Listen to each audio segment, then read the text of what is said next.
मौत का डर। दर्शिनी को समझ में आ गया कि सूर्या किसी बड़ी मुश्किल में फंस गया है। वह ज्यादा सोचने में समय नहीं गंवाना चाहती थी।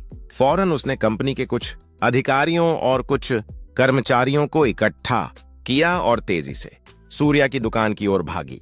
इसी समय दुनिया प्रसिद्ध पेरिस शॉप पूरी तरह घेर ली गई थी। वहां जो भी हंगामा चल रहा था उसे देखने के लिए भारी संख्या में लोग इकट्ठा हो गए थे। भीड़ को दो हिस्सों में बांटते हुए दर्जनों लोग हाथ में अलग अलग चीजें लेकर खड़े थे। वे सभी हथियार लेकर पेरिस की दुकान के अंदर दाखिल हुए। भीड़ के बीच से एक मध्यम उम्र का पुरुष गर्व से कदम बढ़ाता हुआ निकला। उसके चेहरे पर गहरी घावों की छाप थी और गर्दन में बड़ा सोने का चयन पहना हुआ था। भीड़ के सामने यह साफ था कि वही आदमी यहाँ का नेता है। उस मध्यम उम्र के पुरुष को देखते ही ज्योति का चेहरा खिल उठा। हो, तुम आखिरकार आ ही गए। अगर तुम थोड़ी देर और आते तो देखो ये कुत्तों ने मारा पीटा होता। ज्योति ने अपने चेहरे को मासूम बनाकर कहा, जैसे कोई गलती उसके ऊपर नहीं हुई हो। ज्योति के चेहरे और हाथों पर खून देखकर उसका पति रत्नम गुस्से से लाल हो गया और उसकी आंखें तुरंत तेजी से ज्वलंत हो गईं। मेरी पत्नी को मारने की हिम्मत किसी में नहीं है। बताओ किसने तुम्हारे साथ ऐसा किया? ज्योति के पति रत्नम गुस्से से पूछे। वो वहां खड़ा है, देखो। वही कुत्ता मेरी हथेली पर वार कर रहा था और उसके बाद उसने पास खड़े होकर यह सब मस्ती से किया। इतना ही नहीं, उसने मेरी मुंह बंद करने की भी कोशिश की। ज्योति ने सूर्या और विकास की ओर इशारा किया, फिर जैसे रो रही हो अपने चेहरे को दुखी बनाकर अपने पति की तरफ देखा। यह सुनकर रत्नम का चेहरा मुरझा गया। उसकी तीखी नजर सीधे सूर्या की ओर गई। फिर उसने धीरे धीरे पास खड़े विकास की ओर देखा।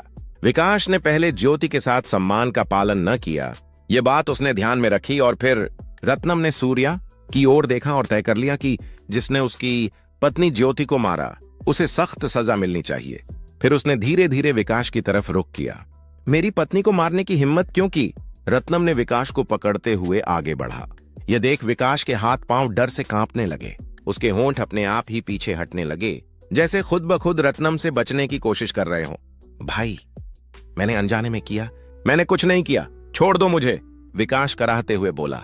लेकिन अगले ही पल रत्नम के हाथ में घूम रहा चाकू उसकी कनपटी के पास पहुंच गया। आंखें खोलते और बंद करने के बीच ही विकास के चेहरे पर आधा कदम दूरी पर खौफ साफ झलक रहा था। चाकू लंबाई में विकास के चेहरे पर गुस्सा और वहां से लाल रंग का खून बहने लगा।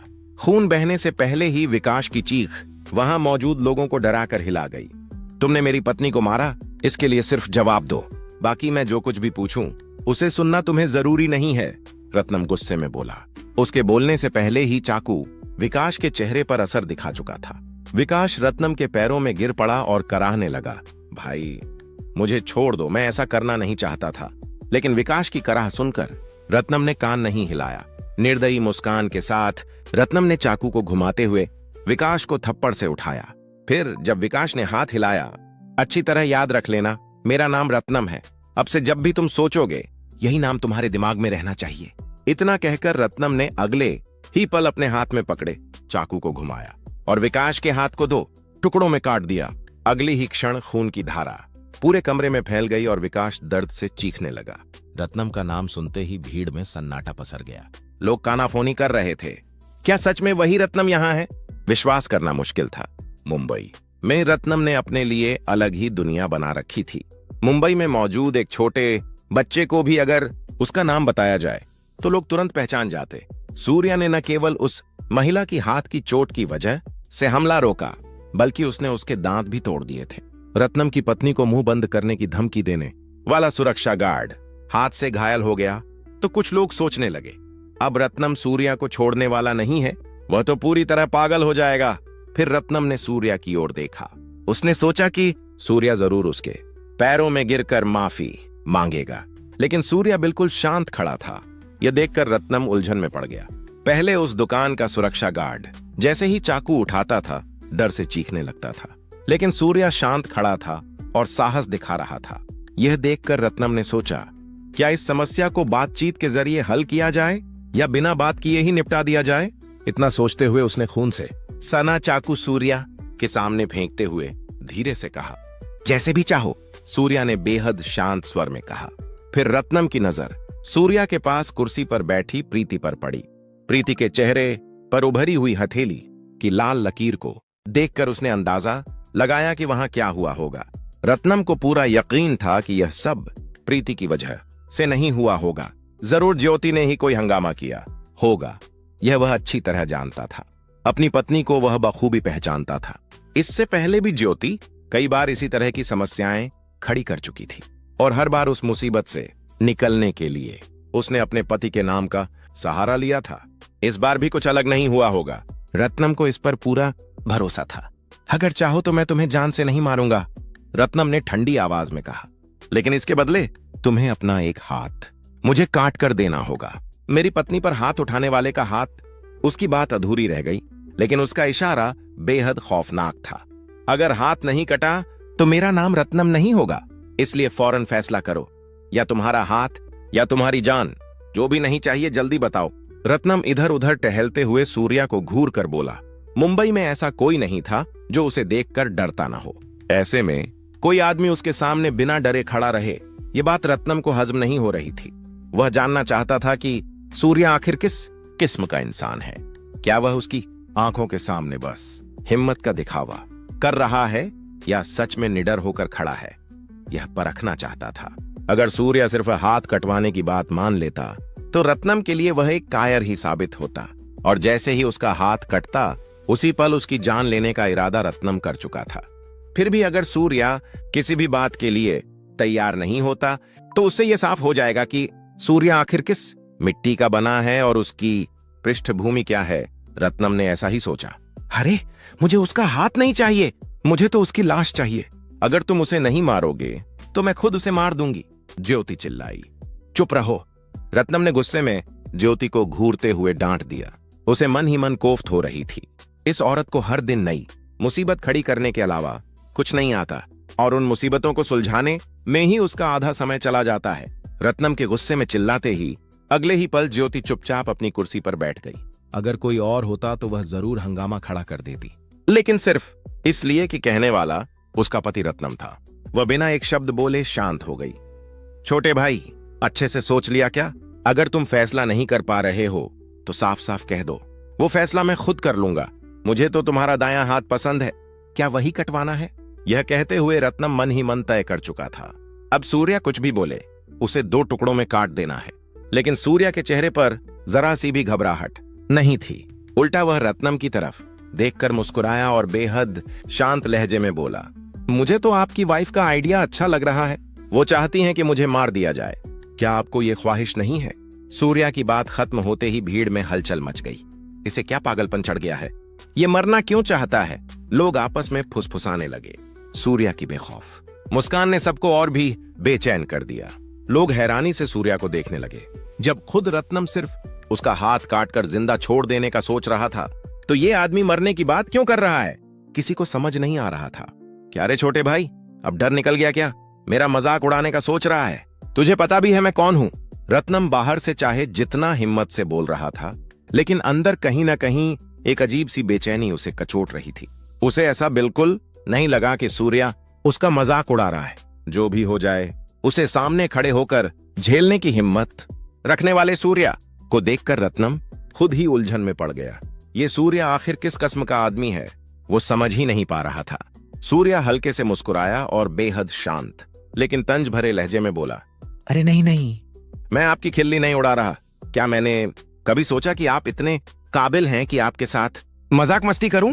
नहीं, इज्जत से रास्ता दीजिए, मैं यहां से निकलना चाहता हूं। सूर्या के ये शब्द सुनते ही दुकान के बाहर तमाशा देख रही भीड़ में हलचल मच गई। सबको यही लग रहा था कि सूर्या अपनी मौत से खेल रहा है। रत्नम ने आज तक किसी से भी इतने शांत तरीके से बात की हो, ऐसा नजारा किसी ने नहीं देखा था। उसके बावजूद सूर्या के आखिरी शब्द सबके सामने रत्नम का अपमान करने जैसे थे। इसीलिए लोग आपस में कहने लगे, अब सूर्या की मौत बहुत ही बेरहमी से होने वाली है, इसमें कोई शक नहीं। ये बातें सुनते ही रत्नम का अब तक का शांत चेहरा पूरी तरह बदल गया। भले ही सूर्या किसी बड़े बैकग्राउंड से आया हो, लेकिन इस तरह की जुबान उसे इस्तेमाल नहीं करनी चाहिए थी। रत्नम के मन में यही चल रहा था।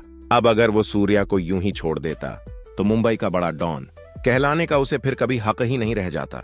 इतना सोचते ही रत्नम की आंखों में खौफनाक सख्ती उतर आई। मैंने तो तुम्हारा हाथ मांगा था, लेकिन तुम खुद मरना चाहते हो। अब इसके बाद चाहे तुम मुझे जो भी हमला करो, कोई फायदा नहीं। मरने के लिए तैयार रहो। रत्नम की आंखों में सूर्या को मारने का इरादा साफ झलक रहा था। तुरंत ही उसने अपने अधीनस्थों को सूर्या पर हमला करने का आदेश दिया। अगले ही पल दर्जनों लोग सूर्या की ओर भागे। तभी दर्शनी कंपनी के कुछ अधिकारी और अधीनस्थों के साथ वहां पहुंच गई। वे सूर्या के बचाव के लिए तैयार थे। साथ ही दर्शनी के पास उनके अधीनस्थों के नेता सुधाकर भी वहां पहुंच गए। रत्नम के लिए यह दृश्य बेहद हैरान करने वाला था। दर्शनी और सुधाकर दोनों एक साथ मौजूद थे, ये उसने बिल्कुल उम्मीद नहीं की थी। ये लोग यहाँ क्यों आए हैं? मैंने तो इन्हें बुलाया ही नहीं। यह सोचकर रत्नम पूरी तरह हैरान रह गया। अगले ही पल वह उनके सामने आगे बढ़ा, सिर झुकाकर हाथ जोड़कर आदर के साथ खड़ा हो गया। अब तक लोग यही मानते आए थे कि मुंबई के सारे दादाओं का सरदार खुद रत्नम ही है, लेकिन आज पहली बार सबको यह सच्चाई पता चली कि असल में रत्नम सुधाकर के अधीन काम करता है। दर्शनी मैडम, सुधाकर बॉस, आप दोनों यहाँ कैसे? आदर और डर से भरी आवाज में रत्नम ने उनसे सवाल किया। रत्नम को देखते ही दर्शनी ने गुस्से में दांत भींच लिए। मन ही मन वह बड़बड़ाई, ये बेवकूफ किस हिम्मत से सूर्या से पंगा लेने चला गया? कड़क आवाज में दर्शनी ने पूछा, तू यहाँ क्या कर रहा है? ये सवाल सुधाकर से पूछा नहीं जा सकता था, इसलिए रत्नम खुद उसे देखकर ही बोला। उसने सोचा, अगर दर्शनी गुस्से में सीधे यहां तक आई है तो निश्चित रूप से रत्नम के पास भी किसी बड़े स्थान की ताकत होगी। बॉस, मेरी पत्नी के साथ यहां जो अन्याय हुआ उसके बारे में पूछने के लिए मैं आया हूं। रत्नम ने पूरी बेझिझक सुधाकर के सामने अपने आने का कारण बता दिया। फिर भी उसके मन में किसी तरह की बेचैनी बनी हुई थी। ये सब सुनते ही सुधाकर ने गहरी सांस ली और रत्नम की पीठ थपथपा कर उसे हल्के से पीछे धकेलने का इशारा किया। रत्नम ने सोचा, सुधाकर यहाँ केवल सूर्या का सामना करने के लिए आया है, लेकिन रत्नम खुद उलझन में था। एक मामूली समस्या के लिए सुधाकर कभी सीधे नहीं आते, तो आज वह यहाँ क्यों आया? बॉस, क्या कोई समस्या है? यहाँ क्या हो रहा है? रत्नम ने असमंजस में पूछ ही लिया, लेकिन सुधाकर की नजर पहले जैसी नहीं थी। आज वह किसी और तरह से रत्नम को देख रहा था, ऐसा उसे महसूस हुआ। फिर उलझन में रत्नम ने अपनी आंखें घुमाई और जो उसने देखा उस पर वह विश्वास नहीं कर सका। दर्शनी और सुधाकर सूर्या के सामने विनम्रता से खड़े थे। रत्नम इस दृश्य को देखकर हक्का बक्का रह गया। यह सूर्या कौन है जो उसका बॉस उसे सामने सिर झुकाकर खड़ा करवा देता है? सूर्या का असली रूप जाने बिना रत्नम ने उसके साथ झगड़ा करने की कोशिश की थी। अब उसे खुद पर गुस्सा आने लगा। जिंदगी की भीख। रत्नम ने देखा कि दर्शनी और सुधाकर सूर्या के सामने सम्मान और डर के मिश्रित भाव के साथ खड़े हैं। सूर्या सर, सॉरी, हम लेट हो गए। दर्शनी ने अपने माथे पर बहती पसीने की बूंदें पहुंचते हुए सूर्या से कहा। दर्शनी ने सोचा कि जब वह वहां जल्दी पहुंची तो सूर्या को शायद कुछ हो गया होगा, लेकिन वहां पहुंचकर उसने देखा कि घायल हुई थी। प्रीति महसूस किया। सूर्या के लिए प्रीति कितनी महत्वपूर्ण है ये वहां मौजूद किसी को भी पता नहीं था, लेकिन दर्शनी इसे समझ चुकी थी। दर्शनी ने यह भी जान लिया था कि सूर्या केवल एक साधारण जिंदगी प्रीति के साथ जीना चाहता है और उसके लिए सारी दौलत और सुख शांति कोई मायने नहीं रखते। वह यह सोचते ही मुंबई आया था। सूर्या की ताकत और कमजोरी सिर्फ प्रीति ही है। अगर कोई प्रीति को नुकसान पहुंचाने या परेशान करने की कोशिश करे, चाहे वह कोई भी हो, सूर्या उसे जीवित नहीं छोड़ेगा। सूर्या को अगर कोई छेड़े तो उनके बचने के कई रास्ते हो सकते हैं, लेकिन अगर उसकी जान प्रीति को कोई छूने की हिम्मत करे तो उनके लिए सिर्फ एक ही रास्ता है, मौत। इस तरह दर्शनी के मन में कई तरह के विचार उभरने लगे। सूर्या अब क्या करने वाला है, इस डर ने दर्शनी को घेर रखा था। लेकिन दर्शनी की तुलना में सुधाकर को यह डर थोड़ा कम था। कारण यह था कि सुधाकर ने सूर्या को यह पहली बार देखा था। सूर्या से मिलने से पहले उसने केवल यह सोचा था कि वह एक बड़े धनवान आदमी है जिनसे उसका मालिक रथिनम टकरा चुका है। लेकिन सूर्या से मिलने के बाद सुधाकर ने महसूस किया कि उसमें कुछ अलग है। उसमें आम अमीर लोगों जैसा दिखावा नहीं था। फिर भी उसकी नजरें उसके पास खड़े व्यक्ति को मार डालने की क्षमता रखती थीं। यह देखकर सुधाकर डर गया। सूर्या सामान्य परिस्थितियों में अपना गुस्सा बाहर नहीं लाता, लेकिन जब वह अपना गुस्सा दिखाता है, जब वह क्षण आया तो पास खड़े लोग भी डर के मारे कांप उठते। दर्शनी जल्दी से बोली, प्रीति को तुरंत अस्पताल ले जाओ। सूर्या ने हाथ पीछे बांधते हुए वहीं गुस्सैल नजरें दिखाते हुए कहा, मिस प्रीति, तुरंत उसे अस्पताल ले जाओ। दर्शनी ने तुरंत चिल्लाते हुए अपने साथ लाए हुए 4-5 लोगों के साथ उसे वहां ले जाकर खड़ा किया। सूर्या। प्रीति ने चिंता से सूर्या की तरफ देखा। सूर्या के साथ बीते 3 सालों में उसने उसे कभी इस तरह गुस्से में नहीं देखा था। यह पहला मौका था। प्रीति, तुम्हें कुछ नहीं होगा, मैं तुम्हें कोई नुकसान नहीं पहुंचने दूंगा। तुम पहले अस्पताल चलो, मैं थोड़ी देर में आता हूं। सूर्या की आवाज फिर से प्रीति के सामने कोमल हो गई। कुछ समय पहले तक सूर्या का सिर्फ यही ख्याल था कि प्रीति को तुरंत अस्पताल पहुंचाया जाए। अब जब उसे यह भरोसा हो गया कि प्रीति सुरक्षित है, तो सूर्या उन सभी को भी छोड़ने वाला नहीं था जिन्होंने उसे इस स्थिति में पहुंचाया। वह नहीं चाहता था कि प्रीति इस दौरान यहां जो कुछ भी होने वाला है उसे देखे। ठीक है, प्रीति ने सूर्या के सामने सम्मान के साथ खड़ी दर्शिनी और सुधाकर को देखा। वह सोच रही थी कि ये लोग कौन हैं और क्यों सूर्या के सामने इस तरह खड़े हैं। प्रीति ने सूर्या के पीछे की कहानी पर ध्यान देते हुए यही सोचकर वहां से अस्पताल की तरफ बढ़ गई। जैसे ही प्रीति वहां से गई, सूर्या ने तुरंत आदेश दिया कि जो भी वहां जमा हुआ है उसे भगा दिया जाए। ऐसा ही करूंगा। सुधाकर ने जल्दी से अपना सिर हिलाया। सुधाकर उस भीड़ की ओर बढ़ने से पहले ही वह खुद ब खुद फैल गई। जब दर्शिनी और सुधाकर दुकान के अंदर दाखिल हुए तो सभी लोग सूर्या को तरसते हुए देखने लगे। उन्होंने सोचा था कि ये लोग सूर्या पर हमला करने आए हैं, लेकिन बड़े बड़े लोग जो आमतौर पर दबंग समझे जाते हैं, सूर्या के सामने सम्मान पूर्वक खड़े थे। यह देखकर लोगों की भीड़ हैरान रह गई। ऐसा नजारा उन्होंने पहले कभी नहीं देखा था। सूर्या के एक आदेश पर पूरी भीड़ डर के मारे तुरंत वहां से भाग गई और जगह खाली कर गई। अब तुम बोलो, जब मैं वहां नहीं था तो क्या हुआ? तुम लोग ऐसा क्यों कर रहे थे? सूर्या ने सुनीता और ज्योति की तरफ देखते हुए कहा। सुनीता और ज्योति ने मिलकर प्रीति के साथ ऐसा किया था। सूर्या को पूरी तरह विश्वास था कि गलती उन्हीं पर थी। फिर भी वह यह जानना चाहता था कि वहां वास्तव में क्या हुआ। सुनीता भावहीन होकर सूर्या की आंखों में देख रही थी। डर की वजह से उसके होंठ सख्त हो गए थे। उसने कभी नहीं सोचा था कि प्रीति को छेड़कर उसे ऐसी मुश्किल में फंसाया जा सकता है। काले कपड़े पहने सैकड़ों लोग, मुंबई के बड़े निर्माण परियोजना के निर्देशक की सचिव दर्शिनी और मुंबई के बड़े व्यक्ति सुधाकर, ये सभी वहीं थे। प्रीति के लिए यहां खड़े होंगे, ऐसा उसने कभी सोचा भी नहीं था। यह सोचकर सुनीता दुखी होकर सिर पर हाथ रखकर बैठ गई। सूर्या अगर चाहे तो इस जगह की पूरी दुकान पर अपना अधिकार जता सकता है। सुनीता यह सोचकर दुखी हो गई कि प्रीति के लिए फ्रांस से लाई गई लिमिटेड एडिशन हैंडबैग उसे कभी नहीं मिल पाएगी। सर, अनजाने में हो गया, सॉरी। जैसे ही ज्योति यह बोली, उसका मुंह कांपने लगा। अब ज्योति को समझ में आ गया कि उसे अपने पति सूर्या द्वारा भी बचाया नहीं जा सकता। मैंने सिर्फ यही पूछा कि क्या हुआ, इसका कोई जवाब नहीं है। सूर्या उनकी माफी की उम्मीद नहीं कर रहा था। वह सभी गलतियों को माफी से इसे ठीक नहीं किया जा सकता, सूर्या ने कहा। शुरुआत से यही था जिसने सब कुछ उकसाया। तुम्हारी पत्नी इस हालत में है, इसकी जिम्मेदारी भी वही है। जैसे ही ज्योति यह कह रही थी, उसने जल्दी से सुनीता की ओर उंगली दिखा दी। ज्योति अपने कथन को खत्म करने ही वाली थी कि सुनीता क्रोध में चिल्लाते हुए ज्योति के बाल पकड़ लेती है। इतना सब होने के बाद भी तुम्हारे पास हिम्मत कैसे है झूठ बोलने की? मंच को देखकर तुम्हें ईर्ष्या हुई, इसलिए ये सब हुआ। इसी वजह से मैंने चाहा कि अगर जरूरत पड़ी तो उनसे लड़ाई भी करूं। तुमने उसे रोका। उस महिला के गिरने के बाद भी तुम्हारे लोग उसके कान पर एक बार हॉर्न 100 रुपए कहकर उसे मारने की इच्छा जता रहे थे। सुनीता ने ज्योति के बाल पकड़ते हुए वहां जो कुछ भी हुआ था एक एक बात बिना छोड़े बता दी। यह सुनते ही सूर्या गुस्से में अपनी मुट्ठियां कसते हुए दांत भींच लिया। झूठ तुम बोल रही हो? क्या तुम चुप बैठी थी? यहां रखे महंगे बैग को वह खरीद नहीं सकती कहकर तुमने ही उसे बेइज्जत किया था, है ना? ज्योति पागलों की तरह चिल्लाने लगी। वह भी सुनीता के बाल पकड़कर उससे झगड़ने लगी।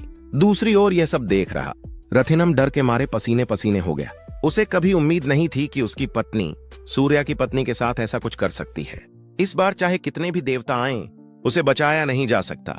ऐसा सोचते हुए रथिनम भावहीन होकर वहां खड़ा रहा और सब कुछ देखता रहा। कितनी हिम्मत!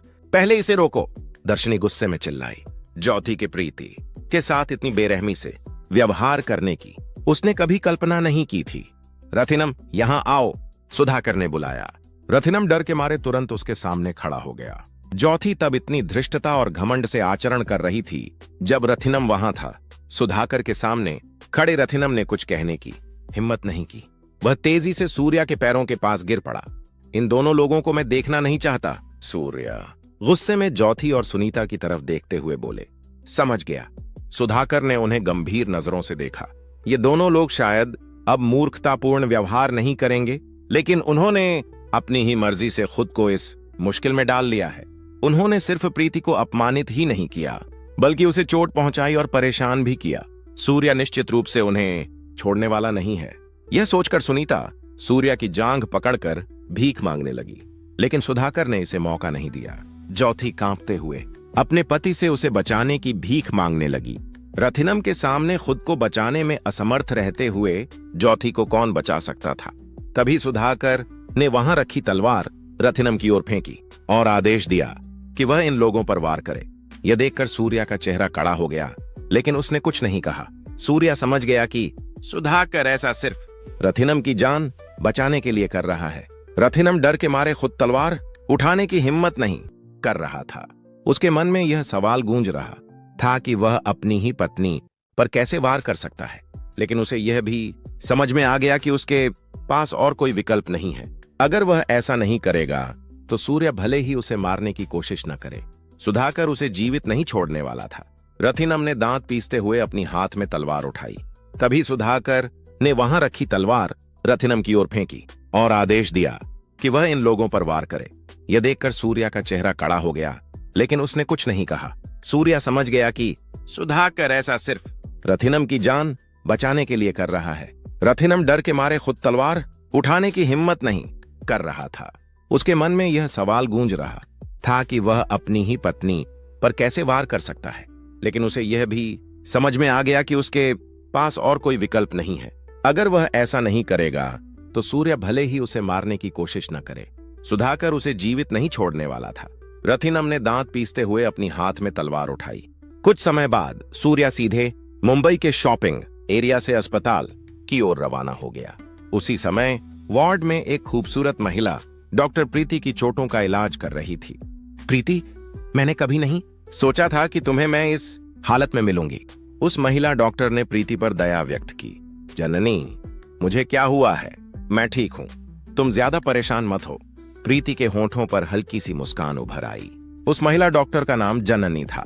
प्रीति जब मुंबई में पढ़ाई कर रही थी तब जननी वह प्रीति की रूममेट रह चुकी थी।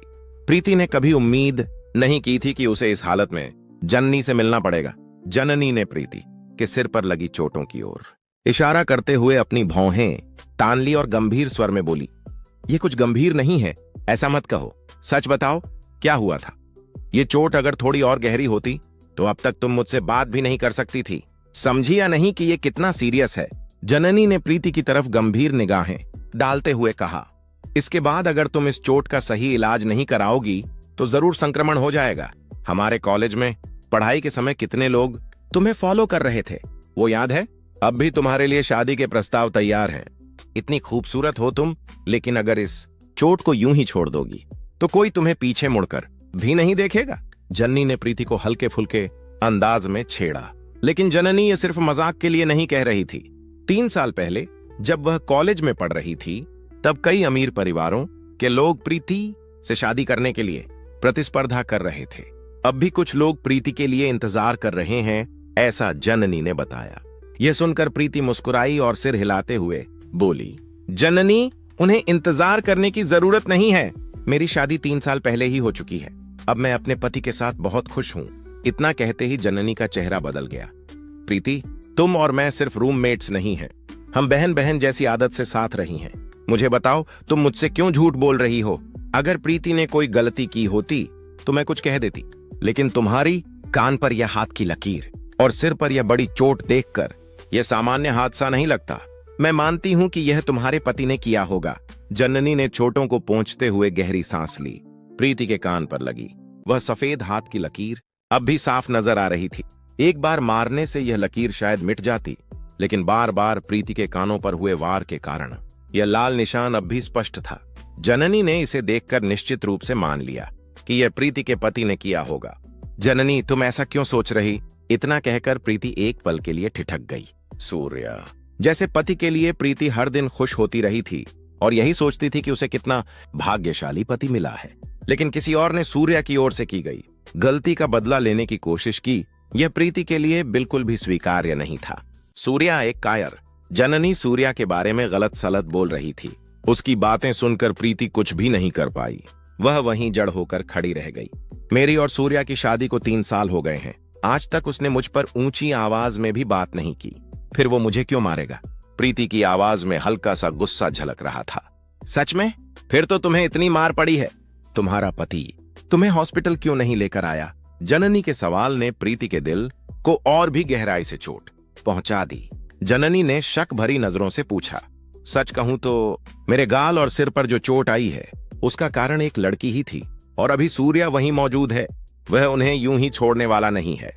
प्रीति जब जननी को सच्चाई बता रही थी तभी उसके मन में यह ख्याल भी आया कि इस वक्त ज्योति और सुनीता की हालत कैसी होगी। सूर्या के गुस्से को याद करते ही उसके दिल में एक डर सा बैठ गया। उसे पूरा यकीन था कि सूर्या उन्हें इतनी आसानी से माफ नहीं करेगा। तुमने तो कहा था कि तुम्हारा पति बस एक पर्सनल असिस्टेंट है ना? जननी के शक अब और भी गहरे हो गए। वह सोचने लगी कि एक मामूली पर्सनल असिस्टेंट बनकर सूर्या आखिरकार ही क्या सकता है। नहीं, वो प्रीति हिचकिचाते हुए बोलने ही वाली थी कि सूर्या उसके पिता का पर्सनल असिस्टेंट नहीं है।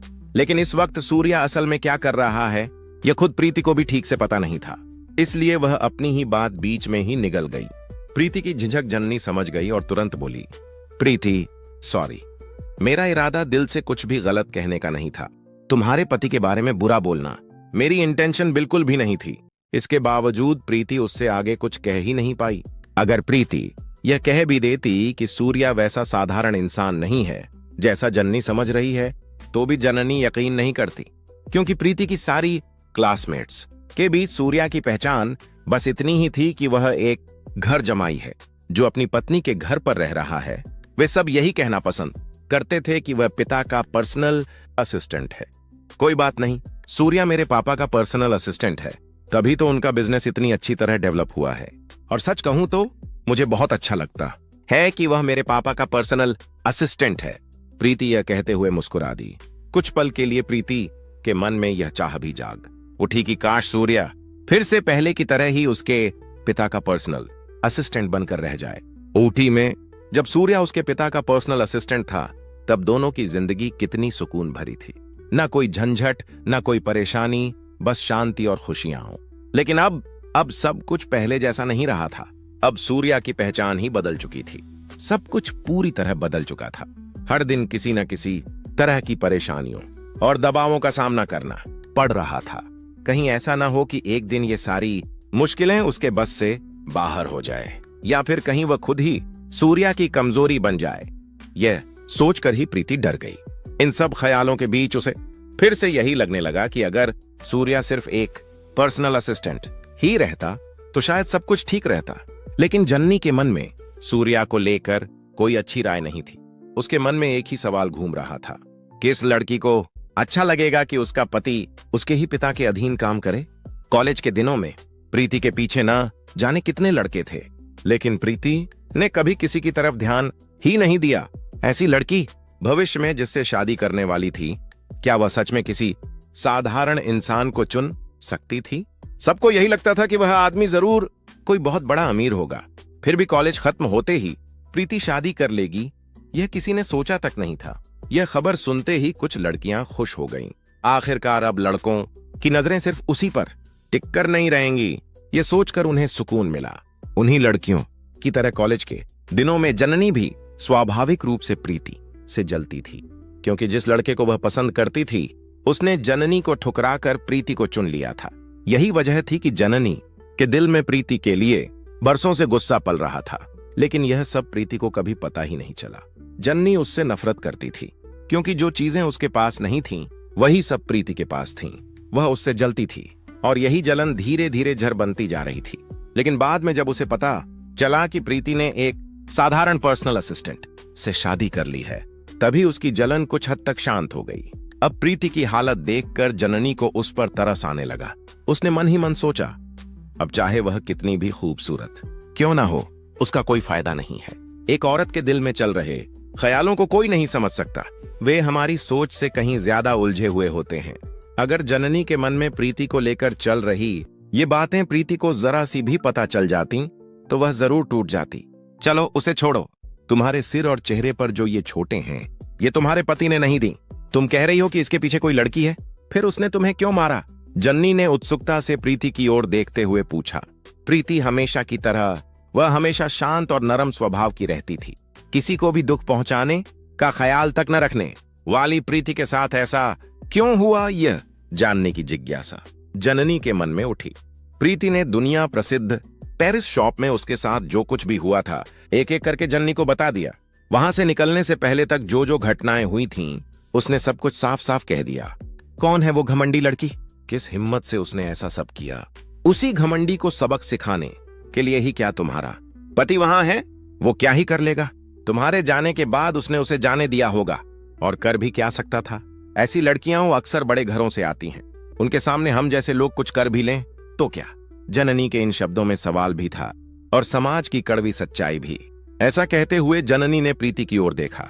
प्रीति की बात सच ही क्यों ना हो, फिर भी जननी के मन में यही चल रहा था कि जिस लड़की ने प्रीति को मारा है वह जरूर किसी साधारण परिवार से नहीं होगी। उसकी नजर में सूर्या तो बस एक आम सा पर्सनल असिस्टेंट था, वो भी घर जमाई। ऐसी हालत में जिसने प्रीति पर हाथ उठाया हो उस लड़की के सामने सूर्या कर ही क्या सकता था?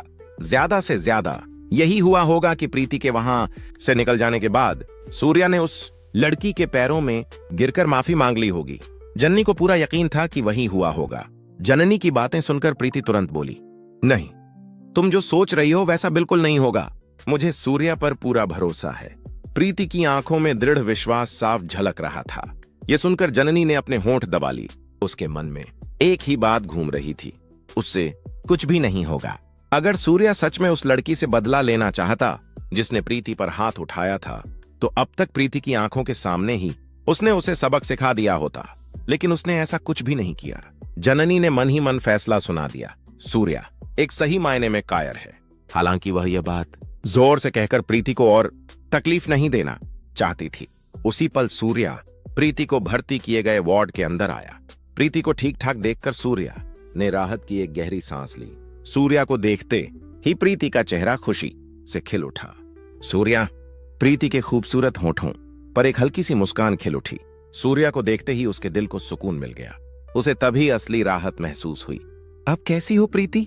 सूर्या ने उसका हाथ थामते हुए बेहद नरमी से पूछा। अब मैं पहले से बेहतर महसूस कर रही हूं सूर्या। तुम जितना परेशान हो रहे हो वैसी कोई बड़ी बात नहीं है। सूर्या को देखते ही जैसे प्रीति के शरीर की सारी चोटें गायब सी हो गईं। वह खुशी खुशी बोल रही थी, आप ही प्रीति के पति हैं ना? जननी खुद को यह सवाल पूछने से रोक नहीं पाई। उसने मन ही मन सोचा था कि प्रीति से शादी करने वाला आदमी भले ही बहुत अमीर ना हो, लेकिन दिखने में अच्छा, सलीके से कपड़े पहनने वाला और ठीक ठाक हैसियत वाला तो जरूर होगा। लेकिन सूर्या को बिना किसी दिखावे बिल्कुल सादे कपड़ों में प्रीति के पास खड़ा देखकर जननी के होंठों पर हल्की सी मुस्कान आ गई। सूर्या ने उलझन भरी नजर से जननी की ओर देखा। सूर्या, मैं तुम्हें इनसे इंट्रोड्यूस करना भूल ही गई थी। ये हैं डॉक्टर जननी। कॉलेज के दिनों में ये मेरी रूममेट थीं, प्रीति ने खुशी से कहा। सूर्या भी मुस्कुराते हुए जननी से अपना परिचय देने लगा। जननी ने भी मन मारे बनावटी मुस्कान के साथ सूर्या की ओर देखा और अपना परिचय दे दिया। प्रीति को इतनी बुरी तरह मारने वाली उस लड़की का आपने क्या किया? अपने अंदर की उत्सुकता को रोक न पाते हुए जननी ने सीधे सवाल दाग दिया। मैंने फोन करके पुलिस को बुला लिया है, अभी वो लड़की पुलिस की कस्टडी में ही है। सूर्या ने जननी से शांति से कहा। क्या आपने पुलिस को कॉल करके उसे पकड़वा दिया? जननी नाराजगी से बोल उठी। आपको पता भी है पुलिस स्टेशन में क्या होता है? ऐसे लोग आराम से पैसे देकर बाहर आ जाते हैं। इस तरह के लोग जेल की सलाखों के पीछे जाएंगे, ऐसा इतिहास में शायद ही कभी हुआ हो। जननी की बातों में तंज और असंतोष साफ झलक रहा था। यह सुनकर भी सूर्या हमेशा की तरह हल्के से मुस्कुराता रहा। उसने कोई जवाब नहीं दिया। वह जननी को यह सब बताना नहीं चाहता था कि वहां असल में क्या हुआ था, या फिर जननी और सुनीता के साथ हुई सच्ची हालत क्या थी। यह सब सुन रही प्रीति के होंठों पर एक हल्की मुस्कान आ गई। उसे भी लगता था कि शायद सूर्या ने सच में पुलिस को नहीं बुलाया होगा, लेकिन फिर भी उसे अपने सूर्या पर भरोसा था। उसे नहीं पता था कि सूर्या ने उनके साथ आखिर किया क्या है। सूर्या का चुप रहना जननी को और भी चिढ़ा रहा था। फिर वह प्रीति की ओर मुड़ी और बोली, अगर उस जगह मैं होती तो मैं कभी पुलिस को फोन नहीं करती। जिस लड़की ने प्रीति की ये हालत की है उसका मुंह नोच लेती। पुलिस के हवाले करने से प्रीति को इंसाफ नहीं मिलेगा। जननी गुस्से और बेचैनी में बोलती जा रही थी। जननी, सब कुछ हो चुका है, अब इसके बारे में बात करने की जरूरत नहीं। अब पुलिस सब संभाल लेगी, उन पर भरोसा रखो। प्रीति ने उसे शांत करने की कोशिश की। अगर मैं उस जगह होती ना तो इस वक्त मेरा पति। जननी की बात अधूरी रह गई, लेकिन उसके मन में सूर्या को लेकर फैसला और भी पक्का हो चुका था। वो उसका मुंह फाड़ देता, पुलिस के पास लेकर नहीं जाता। जननी के मन में यही चल रहा था। सूर्या एक कायर है, उसमें ऐसा सब करने की हिम्मत ही नहीं है। ऐसे आदमी से ही क्या प्रीति ने शादी कर ली? वह मन ही मन सोचने लगी। ये सब सुनकर भी सूर्या को जननी पर जरा भी गुस्सा नहीं आया। उसने उसकी तरफ देखा और बस हल्के से मुस्कुरा दिया। अपने बारे में ऐसी बातें वो पहले भी कई लोगों से सुन चुका था और उन्हें बदलने की उसे कोई जरूरत महसूस नहीं होती थी। चलो उसे छोड़ो। प्रीति, तुम्हें पता है ना, हमारा रियूनियन 2 दिन बाद होने वाला है। इस बार आते वक्त अपने हस्बैंड को साथ लाना मत भूलना। तुम्हारे हस्बैंड से मिलने के लिए बहुत सी यंग लेडीज इंतजार कर रही हैं। कहते हुए जननी ने प्रीति की तरफ आंख मारी।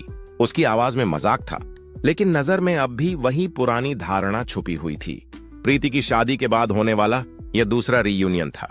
पिछली बार जब उसने सूर्या को साथ लाने की कोशिश की थी तो सूर्या कह दिया था कि वह प्रीति के साथ नहीं आ सकता। इस वजह से प्रीति उस रीयूनियन में नहीं गई थी। प्रीति के चेहरे पर रीयूनियन को लेकर जो चिंता झलक रही थी उसे जननी ने ध्यान से देखा। वह सोचने लगी, एक साधारण पर्सनल असिस्टेंट और सिक्योरिटी गार्ड जैसी स्थिति वाला सूर्या प्रीति से शादी कर चुका है और अब यही प्रीति चिंता कर रही है। रीयूनियन में मौजूद सभी दोस्त अब किसी बड़ी कंपनी के सीईओ या किसी बड़े संस्थान में मैनेजर बन चुके थे। ऐसे मौके पर प्रीति को जरूर शर्मिंदगी का सामना करना पड़ेगा। यह सोचकर जननी के मन में एक तरह की संतोष और तसल्ली हुई। पक्का मैं सूर्या को साथ लेकर आऊंगी। पिछली बार की तरह मुझे धोखा मत देना। इस बार सूर्या मेरे साथ ही आएगा, यह उसने वादा किया है, प्रीति ने दृढ़ता से कहा। प्रीति ने सूर्या की ओर देखकर मुस्कुराया। यह देखकर जननी ने सोचा, मैंने उसे यहां सिर्फ इसीलिए नहीं बुलाया कि आने वाली लड़कियां सूर्या को देखकर तारीफ करें। प्रीति चाहती थी कि सभी देखें कि उसने अपनी जिंदगी में खुद ही कदम रखा है। वह दिखाना चाहती थी अब वह पहले जैसी प्रीति नहीं रही। ठीक है, मैं पहले चलती हूं, फिर रीयूनियन में मिलेंगे, जननी ने मुस्कान के साथ कहा और उठ खड़ी हुई।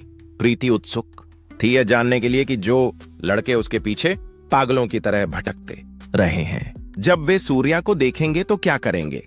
इसके बाद जननी के वहां से जाने के तुरंत बाद प्रीति जल्दी से सूर्या की ओर मुड़ी।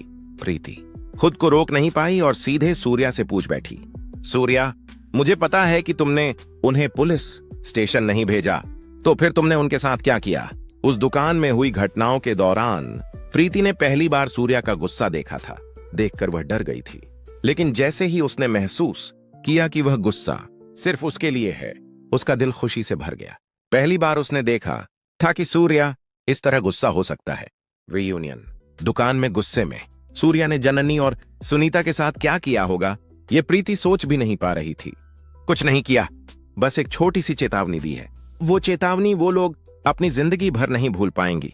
यह कहते हुए सूर्या के होठों के एक कोने पर हल्की सी मुस्कान उभरी, जो बिजली की तरह चमक कर तुरंत गायब हो गई। सूर्या की बातों में एक अजीब सी सच्चाई थी, इसलिए प्रीति कुछ पल तक चुप ही रही। तो फिर आगे कोई परेशानी नहीं होगी ना? वो लड़कियां देखने में बड़े घराने से आई हुई लग रही थीं। बाद में कोई प्रॉब्लम तो नहीं आएगी ना? कहते हुए प्रीति वहां से निकलने से पहले ज्योति के पति रत्नम द्वारा चीफ सिक्योरिटी का हाथ काट दिए जाने वाली घटना को याद कर गई। उसे डर लगने लगा कि कहीं आगे चलकर रत्नम की तरफ से कोई मुसीबत न आ जाए या फिर ज्योति की वजह से कोई नई परेशानी खड़ी न हो जाए। प्रीति के चेहरे पर उभर आई चिंता की लकीरों को देखकर सूर्या ने उसका हाथ थाम लिया और बोला, प्रीति, कुछ भी सोचकर परेशान मत हो, मैंने ये सारी प्रॉब्लम पहले ही सॉल्व कर ली है, अब उनके जरिए कोई भी दिक्कत नहीं आएगी। फिर थोड़ी नरमी के साथ उसने आगे कहा, डॉक्टर ने तुम्हें 2 दिन हॉस्पिटल में पूरा आराम करने को कहा है, इसलिए अभी किसी और बात के बारे में मत सोचो, किसी भी बात के बारे में मत सोचो, सिर्फ अपने शरीर को ठीक करने पर ध्यान दो, ठीक है? कहते हुए सूर्या ने प्रीति के गाल पर पड़े निशान को बड़े प्यार से सहलाया। प्रीति ने शर्माते हुए सूर्या की ओर देखा और सिर को हल्के से दाएं बाएं हिलाकर अपनी सहमति जता दी।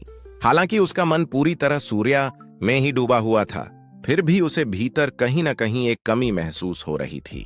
पहले वाले सूर्या और अब के सूर्या में कई फर्क उसे साफ नजर आ रहे थे। सबसे बड़ी कमी यही थी कि अब का सूर्या असल में कौन है यह वह समझ नहीं पा रही थी। पलक झपकते ही 2 दिन बीत गए। मुंबई यूनिवर्सिटी के एंट्रेंस गेट पर कुछ खूबसूरत लड़कियां आपस में बातें करते हुए हंस रही थीं। उनकी हंसी और बातचीत की आवाजों ने उस जगह को और भी खूबसूरत बना दिया था। उसी खूबसूरत लड़कियों की भीड़ में जन्नी भी खड़ी हुई थी। हर साल उस यूनिवर्सिटी में पढ़ चुके छात्र छात्राएं रियूनियन में शामिल होते हैं और हमेशा की तरह यह रियूनियन यूनिवर्सिटी के एंट्रेंस गेट पर ही आयोजित किया जाता था। जननी इस बार भी अपने पति को साथ नहीं लाई क्या? भीड़ में खड़ी एक मोटी सी लड़की ने जननी की ओर देखते हुए पूछा। कॉलेज के दिनों में प्रीति के बाद अगर कोई सबसे ज्यादा खूबसूरत थी तो वो सिर्फ जननी ही थी। कॉलेज खत्म होने के बाद जननी ने एक बहुत बड़े अमीर आदमी से शादी कर ली थी। वहां मौजूद सभी लोगों में इस वक्त सबसे अच्छी और ऊंची हैसियत में वही थी। ऐसा कहना ही ठीक होगा। जैसे ही उन्होंने तुम्हारे पति का जिक्र किया, जननी के चेहरे पर पल भर के लिए चिंता की लकीर दौड़ गई, लेकिन उसे जाहिर किए बिना मुस्कुराते हुए उसने कहा, वो क्यों पूछ रही हो? रास्ते में एक छोटा सा एक्सीडेंट हो गया था, इसलिए वो नहीं आ पाए। एक्सीडेंट में घायल हुए फैमिली मेंबर को देखने गए हैं। जननी की बात खत्म भी नहीं हुई थी कि वहां खड़ी एक और लड़की बोल पड़ी। हाँ, ऐसे एक्सीडेंट वाले मामलों में फैमिली को तुरंत संभालना चाहिए, नहीं तो लोग बेवजह कुछ भी कहने लगते हैं और फालतू की न्यूज फैला देते हैं। फिर वो इंटरनेट नाम की चीज है ना, उसमें डालकर हमें और परेशान कर देते हैं। उस लड़की की बात सुनकर जननी ने हामी भरते हुए सिर हिलाया और बनावटी मुस्कान के साथ हंस दी। असल में कॉलेज खत्म होने के बाद जननी ने किसी बड़े अमीर आदमी से शादी नहीं की थी। अपनी लालच और ईर्ष्या से भरे स्वभाव के कारण उसने एक ठग को ही बड़ा अमीर समझकर उससे शादी कर ली थी। शादी के बाद ही उसे सच्चाई पता चली कि वो आदमी एक बहुत बड़ा धोखेबाज है, लेकिन तब तक उसके गर्भ में बच्चा पल रहा था, इसलिए वो कुछ भी कर पाने की हालत में नहीं थी। इसे ही अपनी किस्मत मानकर उसने उसी के साथ अपनी जिंदगी जीना शुरू कर दिया। सुना है ना, हमारी क्लास में हमारे साथ पढ़े हुए लड़के अब बड़े आदमी बन गए हैं, मोटी लड़की ने कहा। और उसके बाद सब हाँ हाँ कहते हुए फुसफुसाने लगे और उसी से जुड़ी तरह तरह की बातें करने लगे। कॉलेज की पढ़ाई खत्म होने के बाद जब भी सब लोग रियूनियन में मिलते हैं तो बातचीत का विषय ज्यादातर यही होता है, कौन अब कैसा है, कौन क्या काम कर रहा है, कोई विदेश में सेटल है या फिर किसी ने अपनी खुद की नई कंपनी शुरू कर ली है। इन सब बातों पर चर्चा करने में उन्हें एक अलग ही मजा आता है। तुझे याद है एलेक्स नाम का एक लड़का था ना? हाँ हाँ, वही जो थोड़ा काला और मोटा सा रहता था, वही ना? तुझे भी याद है ना, वो हमेशा जननी के पीछे पीछे घूमता रहता था। हाँ वही, आखिरी बार तो उसने जननी को लव लेटर भी दिया था और उसने उसे मना करते हुए वहीं उसके मुंह पर फेंक दिया था। ये बात तुझे पता है क्या? इस तरह सब लोग पुरानी बातों को याद करके हंसते हुए बातें करने लगे। उनकी बातें चलते ही रहीं। उन सब की बातों के बाद ही जननी को एलेक्स की याद फिर से आई। अरे हाँ, तुम लोगों के कहने के बाद ही मुझे याद आया, सच में ऐसा कोई मेरे पीछे घूमता रहता था। अब वो कैसा है? जन्नी ने उत्सुकता से उसके बारे में पूछ लिया। वो तो अब बिल्कुल अलग लेवल पर है। कॉलेज के बाद उसने एक मल्टीनेशनल कंपनी ज्वाइन की और सिर्फ 2 साल में ही उसका वाइस प्रेसिडेंट बन गया।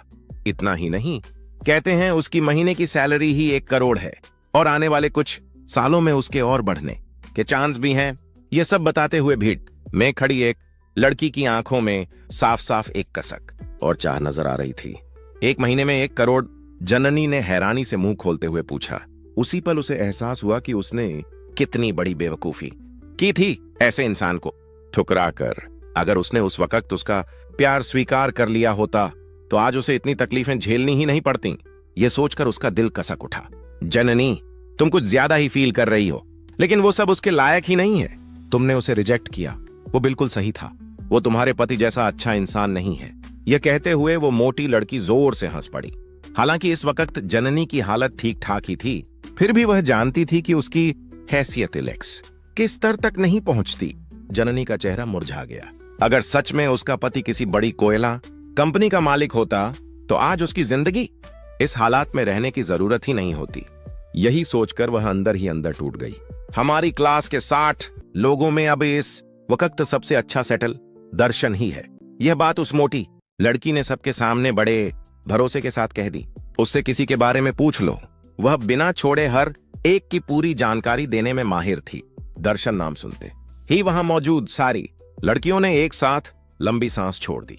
अगर उस कॉलेज की ड्रीम गर्ल प्रीति थी तो दर्शन को बेझिझक लड़कियों का ड्रीम बॉय कहा जा सकता था। कॉलेज के दिनों में कई लड़कियां दर्शन पर फिदा थीं, लेकिन दर्शन ने कभी किसी लड़की की ओर पलटकर भी नहीं देखा। उसकी नजरें तो हमेशा सिर्फ और सिर्फ प्रीति पर ही टिकी रहती थीं। अब दर्शन कहाँ काम कर रहा है? दर्शन के बारे में और जानने की उत्सुकता में जननी ने उस भीड़ में मौजूद लड़कियों से पूछ लिया। कॉलेज के दिनों में दूसरी लड़कियों की तरह जननी भी एक तरफा तौर पर दर्शन से प्यार करती थी, लेकिन दर्शन ने उससे कभी ज्यादा बात ही नहीं की। वो भी सिर्फ प्रीति के लिए, प्रीति से जुड़ी कुछ बातों तक ही सीमित था। इसी वजह से जननी के दिल में प्रीति के लिए गहरी नफरत भर गई थी। काम कर रहा है? अरे वो नौकरी कहाँ करता है?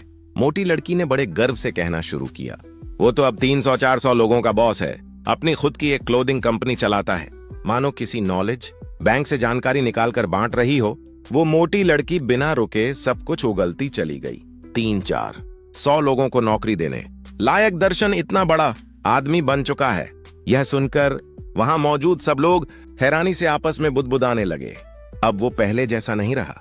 उसकी कंपनी का सालाना टर्नओवर 30 करोड़ है।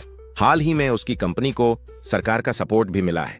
इतना ही नहीं, मुंबई के बड़े बिजनेसमैन श्याम सुंदर भी उसे हेल्प कर रहे हैं।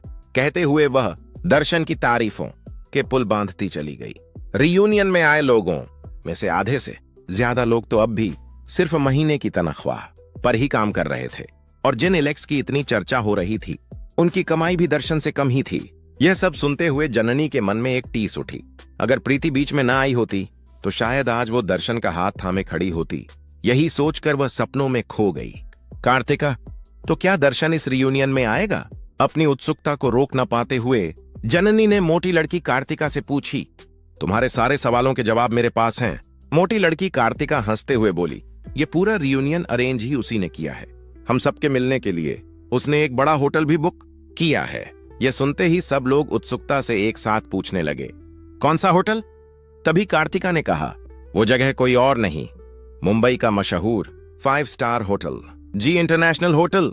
उस होटल का नाम सुनते ही वहां मौजूद लड़कियों की आंखें हैरानी से फैल गईं। जिस होटल में आमतौर पर सिर्फ बड़े बड़े अमीर बिजनेसमैन ही आते जाते हैं, वहीं अब वो सब भी जाने वाली हैं। ये सोचकर ही उनके दिलों में रोमांच और आश्चर्य एक साथ उमड़। सिर्फ उनकी अपनी क्लास में ही 60 लोग थे। अगर रियूनियन में आई सभी क्लासों को जोड़कर देखा जाए तो वहां लगभग 1000 से भी ज्यादा लोग आने वाले थे। यह सब दर्शन अकेले कैसे संभालेगा? यही सोचकर वहां मौजूद लोग हैरानी से मुंह खोले खड़े रह गए। सबकी हालत देखकर कार्तिका मुस्कुराते हुए बोली, ये सब हमें बहुत बड़ा खर्च लग रहा है, लेकिन उसके लिए ये कुछ भी नहीं है। हम सबको वो इसे बस एक टिप की तरह देने वाला है। कार्तिका की ये बात सुनते ही आसपास खड़ी लड़कियों के दिल जोर जोर से धड़कने लगे। सच में क्या वो लोग जी इंटरनेशनल होटल के अंदर जाने वाले हैं? इस ख्याल से ही सब खुशी से उछल पड़े। यहां तक कि उस होटल में मिलने वाले शाही खाने के लिए उन्होंने अभी से अपने पेट को तैयार करना शुरू कर दिया। बाकी सब लोग तो खाने के लिए अपने पेट को भूखा रखने लगे थे, लेकिन जननी ने इस मौके को किसी भी तरह अपने फायदे में बदलकर अपने लिए एक नई जिंदगी बनाने का फैसला कर लिया। किसी भी तरह दर्शन को अपने वश में करके उसे अपना बना लेने की योजना उसने मन ही मन रच ली। वैसे वो चमकती दमकती प्रीति भी इस रियूनियन में नहीं आ रही क्या? मानो याद दिलाने के लिए उस भीड़ में खड़ी एक लड़की ने यह सवाल पूछ ही लिया। कॉलेज के दिनों में प्रीति वहां की लगभग सारी लड़कियों की एकमात्र दुश्मन थी। उसकी खूबसूरती ही उसकी सबसे बड़ी दुश्मनी की वजह बन गई थी। उस वक्त प्रीति के साथ दोस्ती से रहने वाली इकलौती लड़की जननी ही थी। अगर इस बार प्रीति आई तो यकीनन जननी के लिए वहां टिके रहना मुश्किल हो जाएगा। सब लोग यही सोच रहे थे कि वह ज्यादातर समय प्रीति के साथ ही रहेगी। प्रीति इस बार जरूर आएगी। यह कहते वक्त जननी के चेहरे पर वह खुशी नहीं थी जो अस्पताल में प्रीति को देखने के समय थी। एक जमाना था जब कॉलेज की शान और सबसे खूबसूरत लड़की प्रीति ही थी। अब उसकी हालत को देखकर सब हंसे। यही जननी की अंदरूनी इच्छा थी। लेकिन जैसे ही उसे पता चला कि इस बार दर्शन भी रियूनियन में आने वाला है, जननी मन ही मन दुआ करने लगी कि प्रीति वहां न आए। अगर प्रीति रियूनियन में आ गई तो वहां मौजूद हर किसी की नजर सिर्फ उसी पर टिक जाएगी, और फिर जिस तरह से उसने दर्शन को अपने वश में करने की योजना बनाई थी, उसे पूरा करना बहुत मुश्किल हो जाएगा। ये सोचकर जननी का मन और भी बेचैन हो उठा। मुझे लगा कि वह इस रियूनियन में तो नहीं आएगी। ऐसे लड़के ने शादी कर ली हो और बाहर आने में भी शर्म महसूस हो, और ऐसे समय में ससुराल वाले खाने पर ध्यान देते हुए भी क्या कोई जीवित रह पाएगा? यह लड़का प्रीति से ज्यादा महत्वपूर्ण होगा। हाँ, तुमने उसे देखा है ना? यह उत्सुकता भरा सवाल मोटी लड़की कार्तिका ने किया। मैंने उसे कल ही अस्पताल में देखा था। जननी ने बिना किसी रोक टोक के सबको बता दिया कि प्रीति अस्पताल में किस हालत में आई थी। लेकिन जननी ने प्रीति की स्थिति के असली कारण का सिर्फ आधा ही सच बताया और बाकी छिपा लिया। क्या बताया? उसने कितने इंच की हील्स पहनी थीं, उसे यही चाहिए था। तभी वहां मौजूद एक लड़की जोर से हंस पड़ी। पूरे रियूनियन में प्रीति की खबरें नीचे गिराकर उसका मजाक उड़ाया जा रहा था, लेकिन प्रीति को इसका कोई अंदाजा नहीं था और वह खुश होकर रियूनियन के लिए निकल पड़ी। सूर्या, आज मैं अपने दोस्तों से मिलने जा रही हूँ, कल फिर उनके पास लौटूंगी। मुझे बहुत खुशी हो रही है। इतनी खुशी में वह यह भी नहीं सोच रही थी कि क्या पहनना चाहिए। बस उसने अपने बैग से जो कुछ भी कपड़े लाए थे सब निकाल दिए। अगर प्रीति को पता चल जाए कि जिन लोगों को वह अपने दोस्त समझती थी उनमें से कोई भी असली दोस्त नहीं है, तो उसका दिल कैसा टूट जाएगा, इसका अंदाजा भी लगाना मुश्किल। जन्म का दुश्मन प्रीति पर हमला क्यों हुआ, ये सच्चाई जननी ने पूरी तरह नहीं बताई। उस भीड़ में अफवाहें फैलाने के लिए जितनी बातें जरूरी थीं, उतनी ही जननी ने कही। जरूर किसी के पति को फंसाया होगा, तभी तो उसके गाल पर ही वार किया गया है।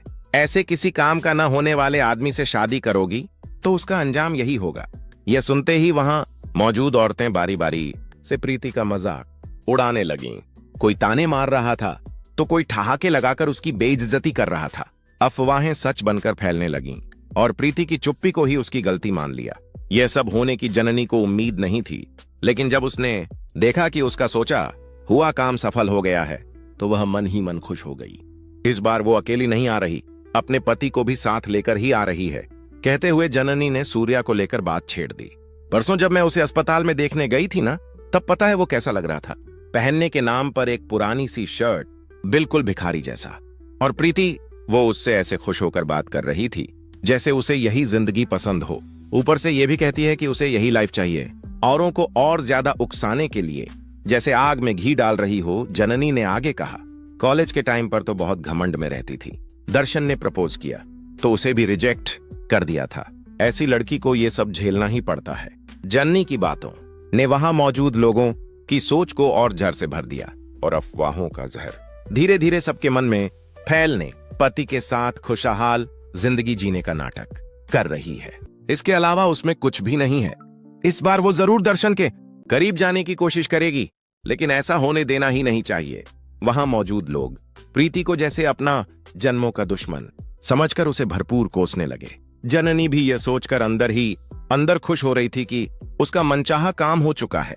अब ये लोग ही इस बात का ख्याल रखेंगे कि प्रीति किसी भी हाल में दर्शन के करीब न पहुंच पाए। उसी वक्त कॉलेज के गेट पर कुछ कारें आकर रुकीं। ये देखते ही उन औरतों ने उत्सुकता से झांक कर देखा। उनकी नजरों में एक ही सवाल तैर रहा था, क्या उन कारों में से दर्शन आने वाला है या नहीं। तभी सड़क के किनारे एक काली रेंज रोवर आकर रुकी। कोट सूट पहने, लंबा और बेहद खूबसूरत एक नौजवान उसमें से उतरा। जैसे ही उसकी गाड़ी वहां आकर रुकी, वहां मौजूद औरतें पल भर के लिए भी आंखें झपकाना भूल गईं। उस आदमी की खूबसूरती में सब जैसे मंत्रमुग्ध होकर खड़े रह गए। भीड़ में से एक लड़का जल्दी जल्दी उस नौजवान के पास पहुंचा। क्या बात है दर्शन, कितने दिनों बाद देखा है, दिन ब दिन और भी हैंडसम होते जा रहे हो। यह कहते हुए उस कॉलेज का मशहूर डॉन चंद्रन ने उसका स्वागत किया। अपने कॉलेज के पुराने सहपाठियों को खुद से इज्जत और हल्का सा डर रखते हुए व्यवहार करते देख दर्शन मन ही मन खुद पर गर्व करने लगा। उस रेंज रोवर से उतरते हुए उसे सब लोग मुंह खुले देख रहे थे। तो फिर सब आ ही गए हैं ना, अब किस बात का इंतजार है? चलो जी, इंटरनेशनल होटल चलते हैं, हंसते हुए दर्शन ने कहा। जो बात सिर्फ कुछ लोगों को ही पता थी, वही अब सबके सामने आ चुकी थी। वहां जाने के लिए जेब में कम से कम 10,000 से ज्यादा होना चाहिए। यह सोचकर सब एक पल के लिए हक्का बक्का रह गए। उसकी फिक्र तुम लोग क्यों कर रहे हो? सब मैं देख लूंगा। दर्शन के इतना कहते ही वहां मौजूद सभी लोग खुशी से उछल पड़े। सबको पता था कि दर्शन ने हाल ही में एक नई कंपनी शुरू की है, लेकिन अपने दोस्तों पर वो इतनी दिल खोलकर खर्च करेगा, ये बात किसी ने भी नहीं सोची थी। सब लोग आ जाएं तो हम तुरंत यहां से निकल सकते हैं, दर्शन ने कहा तो वह मोटी लड़की कार्तिका बोली, प्रीति अभी तक नहीं आई है। प्रीति का नाम सुनते ही दर्शन एक पल के लिए कुछ बोले बिना जड़ सा खड़ा रह गया। इस बार प्रीति भी रियूनियन में आ रही है? जब उसने यह पूछा तो उसकी आवाज में खुशी और चेहरे पर साफ मुस्कान झलक रही थी। कार्तिका ने सिर हिलाकर हामी भरी। हाँ, इस बार प्रीति अपने पति को भी साथ लेकर आ रही है। कार्तिका के मुंह से निकले ये दो शब्द, प्रीति का पति, सुनते ही दर्शन के चेहरे से मुस्कान गायब हो गई। दर्शन ने पूछा, वो कैसी है? तो थोड़ी देर पहले जननी ने जो जो कहा था वही सब उससे तोड़ मरोड़ कर उसे बताया गया। परसों जननी ने उसे देखा था, किसी और की पति को फंसाने की कोशिश कर रही थी। उसी गुस्से में उस औरत ने प्रीति के गाल पर 4 थप्पड़ जड़ दिए। हकीकत को पूरी तरह पलटकर एक अलग ही कहानी बना दी गई। दर्शन ने तुरंत कहा, नहीं, प्रीति ऐसी लड़की हो ही नहीं सकती। उसने ऐसा किया होगा, इस पर मुझे यकीन नहीं है। लेकिन इसके बाद भी वे लोग प्रीति के बारे में और भी गलत बातें जोड़ते चले गए। थोड़ी देर पहले जो नई नई मनगढ़ंत कहानियां बनाई थीं, उन्हें एक एक करके उसके सामने रखते गए। जैसे जैसे बातें बढ़ती गईं, दर्शन का चेहरा सख्त और बिगड़ता चला गया। यह देखकर कार्तिका को लगा कि शायद वे हद से ज्यादा आगे बढ़ रहे हैं और उसने चुप रहना ही बेहतर समझा। कॉलेज में पढ़ते वक्त जिस लड़की से उसने जान से भी ज्यादा प्यार किया था, उसकी हालत आज ऐसी हो गई है। यह सोचकर दर्शन का दिल भर आया। इन सब का कारण वही बेकार पति ही हो सकता है। ऐसा सोचते ही सूर्या के प्रति उसके मन में गुस्सा उमड़ पड़ा। वे लोग अभी इन बातों में ही डूबे थे कि कॉलेज के गेट के सामने एक टैक्सी आकर रुकी। उसमें से सूर्या और प्रीति उतरते दिखाई दिए। उन्हें देखते ही वहां मौजूद हर चेहरे के भाव अलग अलग तरह से बदल गए। 3 साल बाद दोबारा प्रीति का चेहरा देखकर दर्शन को अपनी बीती हुई कॉलेज की जिंदगी याद आ गई। पहले से कहीं ज्यादा खूबसूरत लग रही प्रीति को देखकर वह चाहकर भी जलन महसूस किए बिना नहीं रह पाया। प्रीति का हाथ थामे हुए सूर्या आगे बढ़ रहा था। उन्हें आते हुए देखते ही दर्शन के चेहरे पर जो खुशी थी वह धीरे धीरे कम होती चली गई। प्रीति कैसी हो? ठीक हो ना? देखे हुए बहुत दिन हो गए। मुस्कुराते हुए दर्शन ने प्रीति से पूछा। लेकिन प्रीति के पास खड़े सूर्या को देखते ही उसके दिल में भरी सारी खुशी जैसे एक ही पल में खत्म हो गई। फिर भी चेहरे की मुस्कान बनाए रखते हुए वह प्रीति से बात करता रहा। मैं ठीक हूं, आप कैसे हैं? प्रीति ने शांति से उसकी ओर देखते हुए पूछा। उसके पास खड़े सूर्या को दर्शन ने ऊपर से नीचे तक देखा। यही हैं तुम्हारे हस्बैंड? उसने पूछा। सूर्या की ओर देखकर मुस्कुराई प्रीति। हाँ, यही है मेरे पति, सूर्या। कहते हुए प्रीति ने खुशी खुशी सूर्या का परिचय दर्शन से करवाया। सूर्या ने भी मुस्कुराते हुए उसकी ओर देखा और हेलो कहा। हाथ मिलाने के लिए उसने अपना हाथ दर्शन की ओर बढ़ाया, लेकिन दर्शन ने सूर्या को ऊपर से नीचे तक देखते हुए उसका हाथ थामने में हिचकिचाहट दिखाई। यह समझते हुए कि सामने वाला उसे नजरअंदाज कर रहा है, सूर्या मुस्कुराते हुए अपना हाथ नीचे कर लेता है। सूर्या को अपमानित करने का वह अंदाज देखकर प्रीति का चेहरा सख्त हो गया। फिर भी उसने वहां कुछ कहना ठीक नहीं समझा। उसकी नजरें तेजी से भीड़ में जननी को ढूंढने लगीं। उसी वक्त दर्शन के पास हाथ बांधे खड़ी थी जननी, कार्तिका और कुछ लोग गुस्से से उसे घूरते हुए खड़े थे। यह देखकर प्रीति ठिठक गई। उनकी आंखों में जलता हुआ गुस्सा देखकर वह और भी उलझन में पड़ गई। क्या हो रहा है कुछ समझ नहीं आया। वह बस उन्हें एकटक देखती रह गई। सब लोग आ गए हैं, अब हम निकल सकते हैं, दर्शन ने कहा।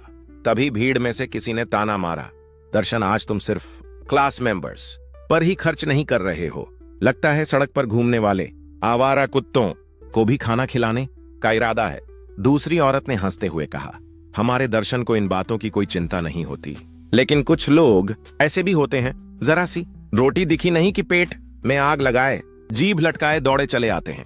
इन तानों और ठहाकों के बीच उस भीड़ की औरतें खुलकर मजाक और अपमान पर उतर आईं। प्रीति को अब साफ समझ आ गया था कि वे ताने उसी पर और सूर्या पर ही कसे जा रहे हैं, लेकिन वे लोग ऐसा क्यों कर रहे हैं, यह बात उसकी समझ से बाहर थी। प्रीति को यूं उलझन में खड़ा देख जननी ने हाथ हिलाते हुए कहा, चिंता मत कर प्रीति, मैं हूं ना, वहां खाने का खर्च बस 10 से 15 हजार ही होगा। आज मैं तुम्हें स्पॉन्सर कर देती हूँ। जन्नी के शब्दों में साफ घमंड झलक रहा था। वहां से निकलने से पहले दर्शन ने एक बार फिर सूर्या को ऊपर से नीचे तक देखा और आगे बढ़ गया। यह सब सुनकर सूर्या अपमान से टूट जाएगा, दर्शन ने ऐसा ही सोचा था। लेकिन उसे निराशा ही हाथ लगी, क्योंकि सूर्या हमेशा की तरह अपने चेहरे पर कोई भी भाव उभरने नहीं दे रहा था।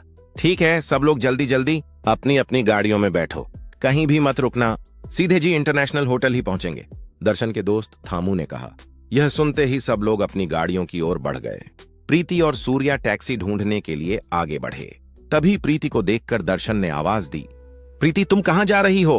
कहते हुए उसने उसे रोक लिया। कॉल टैक्सी वगैरह लेने की जरूरत नहीं है, तुम लोग मेरे साथ ही आ सकते हो, दर्शन ने कहा। नहीं, हम कॉल टैक्सी से ही आ जाएंगे, प्रीति ने शांति से मना कर दिया। प्रीति की बात सुनकर दर्शन का चेहरा बिगड़ता देख थामू तुरंत आगे बढ़ा। हम लोग तो जल्दी जल्दी गाड़ी में निकल जाएंगे, तुम लोग कब कॉल टैक्सी पकड़ोगे, कब वहां पहुंचोगे? कहते हुए वह आगे बोला। उसके बाद आसपास खड़ी औरतें भी प्रीति पर जोर डालने लगीं। वे औरतें प्रीति पर दया करके ऐसा नहीं कर रही थीं, बल्कि दर्शन की इच्छा पूरी हो यही सोचकर उसे मजबूर कर रही थीं। सबके एक साथ कहने पर प्रीति ने हिचकिचाते हुए पीछे मुड़कर सूर्या की ओर देखा। उसे लगा था कि सूर्या मना कर देगा, इसलिए ही उसने उसकी तरफ देखा था। लेकिन सूर्या ने उनके साथ जाने के लिए हामी भर दी। ठीक है, तो मैं और मेरे पति तुम्हारी ही गाड़ी में आ जाते हैं, कहते हुए और कोई रास्ता न देखकर प्रीति ने हामी भर दी। ओ प्रीति, लेकिन एक छोटी सी बैड न्यूज है, इस गाड़ी में पहले से ही हम 2 लड़कियां बैठे हैं, फिर दर्शन के लिए एक सीट है, जो बचती है वो तुम्हारे हस्बैंड के लिए जगह नहीं है, ऐसा लगता है उन्हें पीछे आने वाली गाड़ी में भेज दो, मोटी सी लड़की कार्तिका ने हंसते हुए कहा। कार्तिका अच्छी तरह समझ चुकी थी कि दर्शन के मन में क्या चल रहा है। अगर सूर्या भी उसी गाड़ी में बैठ गया तो दर्शन प्रीति से खुलकर बात नहीं कर पाएगा। इसी वजह से उसने दोनों को अलग करने का फैसला कर लिया। कार्तिका ठीक ही कह रही है, अपने हस्बैंड को पीछे आने वाली गाड़ी में भेज दो, इन लड़कियों को अकेला छोड़कर तो नहीं जा सकते, है ना? आदमी तो अलग गाड़ी में आ ही जाएगा। दर्शन ने बात पूरी की। दर्शन की बात खत्म होते ही थामू तुरंत आगे बढ़ा। प्रीति तुम चिंता मत करो, तुम्हारे पति को मैं अपनी गाड़ी में ले आऊंगा, तुम आगे जाकर दर्शन के साथ बैठो, कहते हुए वे लोग बार बार प्रीति और सूर्या के बीच में दखल देकर बात करने लगे। प्रीति ने असहज होकर सूर्या की ओर देखा, लेकिन सूर्या मुस्कुराते हुए बोला, कोई बात नहीं प्रीति, तुम आगे जाओ, मैं किसी और गाड़ी में आ जाऊंगा। इतना कहते ही कार्तिका ने जल्दबाजी में प्रीति को गाड़ी में बिठा दिया। सबके गाड़ी में बैठ जाने के बाद आखिर में दर्शन चढ़ने से पहले थामू की ओर देखकर कोई इशारा करता है। थामू भी मानो वह संकेत समझ गया हो, मुस्कुराते हुए सिर हिला देता है। लैंड रोवर उनकी आंखों के सामने ही तेजी से आगे बढ़कर ओझल हो गई। थामू अपनी गाड़ी की ओर तेज कदमों से बढ़ा और उसके पीछे पीछे सूर्या भी चल पड़ा। हेलो सर, आप कहां आ रहे हैं? कहते हुए सूर्या ने अपना हाथ बढ़ाकर थामू को रास्ता मोड़ दिया। गाड़ी में, सूर्या ने कहा। यह सुनकर थामू हंस पड़ा। ओह, गाड़ी में? मेरी गाड़ी में तो पूरी तरह से लोग भरे हुए हैं, तुम तो कॉल टैक्सी पकड़कर आ जाओ। थामू ने सूर्या की ओर देखकर मजाकिया अंदाज में हंसते हुए कहा। इसके बाद उसने आगे बढ़कर कहा, प्रीति के घर पर तुम ड्राइवर थे, यही सुना था, लेकिन अब सर मुझे ड्राइवर की जरूरत नहीं है, जल्दी से कोई टैक्सी पकड़कर आ जाओ। इतना कहते हुए थामू हंसता रहा। सूर्या को अब बिल्कुल स्पष्ट हो गया कि दर्शन और थामू कुछ योजना बना चुके हैं और ये सब उनकी चाल का हिस्सा है। अगर टैक्सी के पैसे नहीं हैं तो पूछ लो, हम दे देंगे, सही से पहुंच जाओगे। कहते हुए थामू ने सूर्या की ओर 100 रुपए का नोट फेंका। सूर्या गुस्से में अपने हाथ मरोड़ते हुए बोला, अगर यह पैसा भी नहीं चला तो मैं और 100 रुपए दूंगा। सूर्या सोच रहा था कि अगर ये लोग प्रीति के दोस्त न होते तो इस समय उनकी जान खतरे में होती। गहरी सांस लेते हुए सूर्या ने अपना सेलफोन निकाला और उस ड्राइवर को कॉल करने ही वाला था जिसे दर्शन ने उसके लिए अपॉइंट किया था। लेकिन उससे पहले ही एक पिंक रंग की फेरारी कार तेजी से वहां आकर रुकी। कार रोकने वाले व्यक्ति ने तेजी से अपनी धूप का चश्मा उतारा और सूर्या की ओर देखा। उस कार में बैठे व्यक्ति को देखकर सूर्या का चेहरा सख्त हो गया। वो कौन था?